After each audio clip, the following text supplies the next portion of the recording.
Welcome to an introduction to the Book of Enoch. This is submitted to Dr. Jeffrey BRICKLE in partial fulfillment of the literature of the GRECO-ROMAN world. And so this is quite an interesting book to me. In studying it, I have discovered quite a few things that hopefully enlighten you on the influence of the Apocrypha on the New Testament and books that are in there. I'm probably going to mispronounce a number of things in this, and so I hope you enjoy me stumbling over some words as we do this. But as we go through this introduction, just want to let you know that this book, according to Michael Knibb, is one of the most important texts of Second Temple Judaism. And then Lumpkin even goes further in saying that of all the books quoted, paraphrased, or referred to in the Bible, the Book of Enoch has influenced the writers of the Bible as few others have, unquote. So this literature, this body of literature that is called the Book of Enoch, is quite amazing.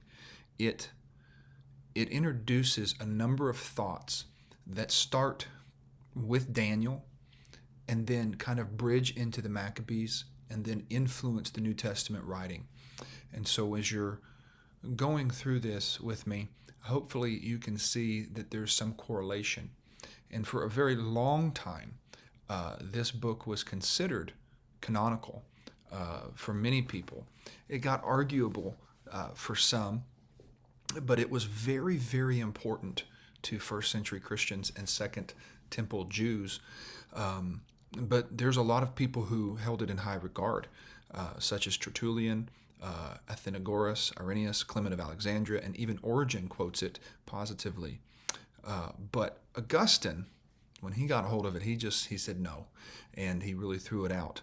And so, to some degree, it was lost for a long period of time. And then when they found the Dead Sea Scrolls in the Qumran community, they rediscovered this book, and come to find out, it's quite interesting. So let's take a look at this. The authorship and the date here. I'll pull this up for you and let you see a little bit better. The Book of Enoch is a pseudepigraphal, there you go, eschatological, apocalyptic book. And so I've tried to use a few comical things here to let this go in. What does that mean? It means that their author claims to be Enoch, but apparently is not. And so rather, they would use famous names or characters writers would use famous names or characters to give credence to their work. Today, we would see this as a major faux pas, or we would be like, no, don't do that. But for writers of that era, it was not uncommon, especially in Hellenistic literature, that they would grab a hold of some notable name, write under that as a pseudonym, and then publish the work so that it would get widely read or distributed. And this is a very common practice. Enoch is the name that is assigned to the book as the author, and even describes himself as the author, but it's not written, pre-flood. Moses doesn't necessarily refer to it in the Old Testament, as far as I know. But what it does do is that this figure of Enoch is associated with some very fascinating things in Judaism, and so because of that, they use him. It's also the Enoch of Genesis chapter 5, the seventh man from Adam, is what Jude quotes. He says this is the person who prophesies. And so, is this the same Enoch? And there's a lot of authors that absolutely say, no, this is not the same Enoch. And I would probably concur that this is not the same Enoch that's writing it. Rather, it is probably some oral traditions that were passed down and mythologies placed in to help grow the idea. It is probably written because it's hard to know because it's actually 5 pieces, and we're going to get to that in a few minutes. And it comes from a time span between the 2nd and 3rd century BC. And so it's really hard to nail down exactly who the author is. And one person says it this way. They say that First Enoch consists of a web of traditions in which the work of at least 19 originally discrete literary outputs, with perhaps the authorial involvement of as many hands, have at various stages been brought together. It's quite a deal. The second part of it is eschatological. It has to do with the end of things. A lot of the book introduces end times, judgment, the return of God, the day of the Lord, and really intensifies what Daniel and Ezekiel kind of portray, but really, really goes into detail. And finally, it's apocalyptic. Now, when we think of apocalyptic, you can see the picture that I've chosen. It's like desolate idea. But that necessarily wasn't the idea for the first century. It was more of an unveiling, a revealing. And a lot of times what the apocalyptic writers would do is they would use symbols, animals, and different things. And so you can see this in the Book of Enoch. So let's move forward here a bit. Moving quickly. There are 3 versions of the Book of Enoch. The first one, they call First Enoch, is Ethiopian. It is the oldest and the largest of the 3. The Slavic is considered or called Second Enoch, and the Hebrew version is Third Enoch. And they're fragmentary and do not have all the same stories as First Enoch does.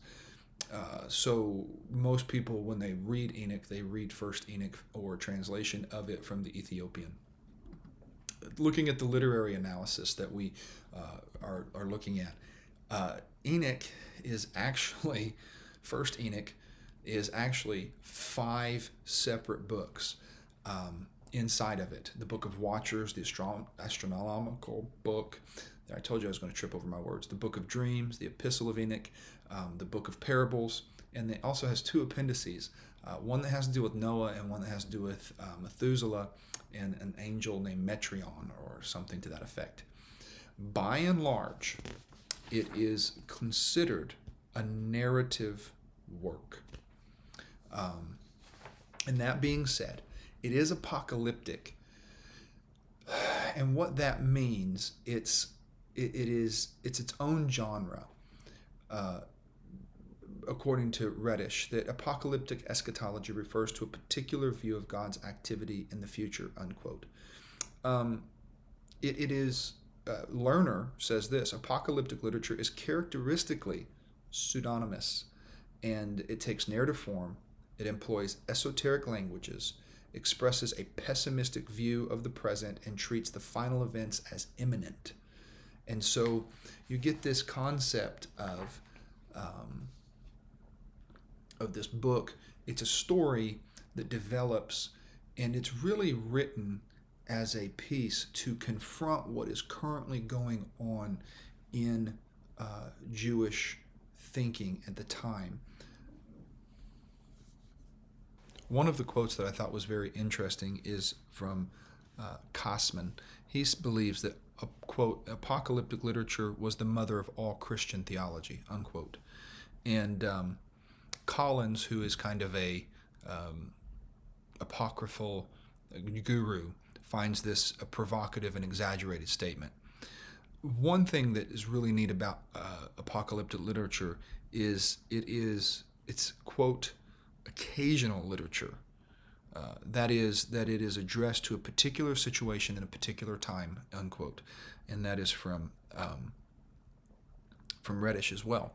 He looks at it this way: they're writing in their current circumstances to overcome a particular situation, and they're writing a story, and they're using figurative language, and they're trying to explain everything that's going on and bring cohesion to what's happening. Forster adds this. He says that, quote, when prophecy failed and the theology of law, wisdom theology, and so on could not give answers to existential problems, new theological answers had to be found to old problems, unquote. And so really, apocalyptic and eschatological books were written to answer questions that theology up to that point could not. Exile, return from exile. Yes, you have prophecies, but there's remnants, and there's still conquest, and there's still powers, and there's no Davidic Messiah. And so how do you answer all those things? And so that's what they do. Very quickly, going to go through each of these and let you know what they are. So the Book of Watchers is the first book here. And it's very interesting. It is the story of Genesis. It is the story of angels falling. It is the story where a lot of really unique things happen. And probably the most unique to me is the story of Azazel. Azazel is an angel that falls. And when he comes to earth, he discloses to humanity how to make weapons, how to create warfare. He teaches women how to be seductive, how to wear makeup and jewelry to entice men. He talks about all these forbidden things that he wasn't supposed to share with humanity. And he becomes a very important figure. It's interesting that in Hebrew the word Azazel means scapegoat. So a lot of times this particular angel in pictures and stuff has a face of a goat. And there's a lot of theology behind that I don't have enough time to go into. I see a parallel between him and Prometheus, and maybe kind of a Hellenistic overlap of trying to explain how we got everything. And maybe there's some truth to it. I don't know. It could be tradition, but I don't believe it's canonical. Again, the next thing is the Book of Parables. It's an introduction. It's an introduction to the Day of Judgment and some of the angelic visions and travels that Enoch is supposedly having. You get to the third section, which is the astronomical book, and this is again traveling with angels that he sees. And one author that I read, Ratson, says that he thinks that there is a correlation between this particular book or chapter, if you will, and the Babylonian zodiac. It's very cosmological, meaning it starts framing out a different cosmology than what Jews were typically used to. And one of the reasons that it is written is to stop an error or sin by messing with the calendar. So it's kind of, again, a fight with Judaism versus, that Hellenistic idea. The Book of Dreams is another part, and it's two visions that Enoch has, and one is about a flood, and the other is about the history of the world. So he reframes everything, again, with this apocalyptic imagery. And what he's trying to do is he uses, a lot of times it's called the animal apocalypse, and it's the retelling of human history with the use of animal imagery, specifically the Jews. Then you have the Epistle of Enoch, which it's according to some more testamentary than it is apocalyptic, but it does still have that feel. And here he addresses his own children, and he divides history into different weeks, 10 weeks to be exact. And there are some very interesting parallels with Jesus and Daniel in these weeks. And then the the last part is this appendices that's about Noah and Methuselah and an angel Metreon. And it's very unique. and I know I'm going a little long here. The application, I think, is huge. There's tons of New Testament allusions and references to this. When I first heard about Enoch, it was in Jude, but Matthew talks about Gehenna. That's found in Enoch first. A place prepared for the devil and his angels. It's chains prepared for the hosts of Azazel. The children of light, or the generation of light. In Luke uses him. You can also see Acts talks about this. Acts 4:12. Know another name whereby ye must be saved. And it's saved in the Messiah's name in the Book of Enoch. It's very interesting to me. There they have this huge Messiah idea, and really develops this almost Son of God type Messiah in Enoch that would have been in the air when the Jews were reading and writing this. A couple other things, and I'll just go through it quickly. According to Haman, Paul has at least 26 different references in his writings. Hebrews uses extensively this apocalyptic literature of Enoch. Jude, of course, quotes it verbatim. 1 Peter and 2 Peter both. Peter uses it. 1 John references it. James has an allusion, kind of an echo, with being double-minded. Revelation has a lot of stuff that it goes through. In my conclusion, what I think is amazing is this book literally influences a lot of New Testament theology. And it amazes me that in all of my studies, I've not really been brought up to speed on it. And a lot of times it is left out of theology completely, and is not used because it's non-canonical, and just because it may not be divinely inspired, or maybe pieces of it are particular prophecies or whatever, and the rest you kind of have to weed through with Scripture. And you don't brand me a heretic here, please. But I think there's a lot of interesting parts, especially when Jesus and the New Testament writers, Mark, I didn't put this in there, but this whole idea of Mark chapter 5 with the devil, it's important, that you would, how he understands demonization. There's some things in here that I have in my paper, the light doctrine. There is a form of light doctrine found in Corinthians that echoes from First Enoch. There is angelology, heaven and hell, and even the purgatory idea that came up in the medieval times has an echo from Enoch. So another thought here too is it is huge in defining the role of gender.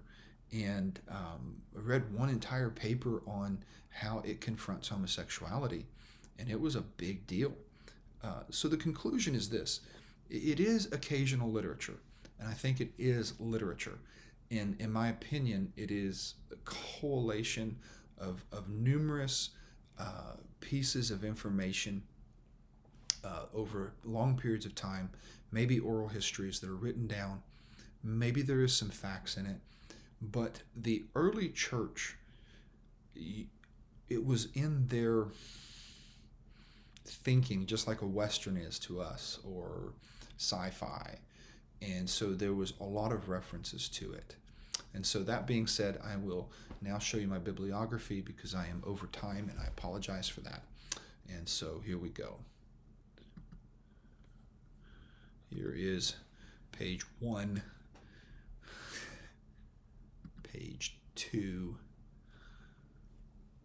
page 3,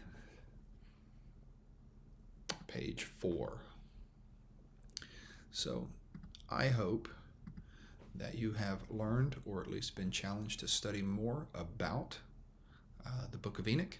It's been very interesting to me, and I think there's a lot to be gleaned from it. God bless, and have a great day.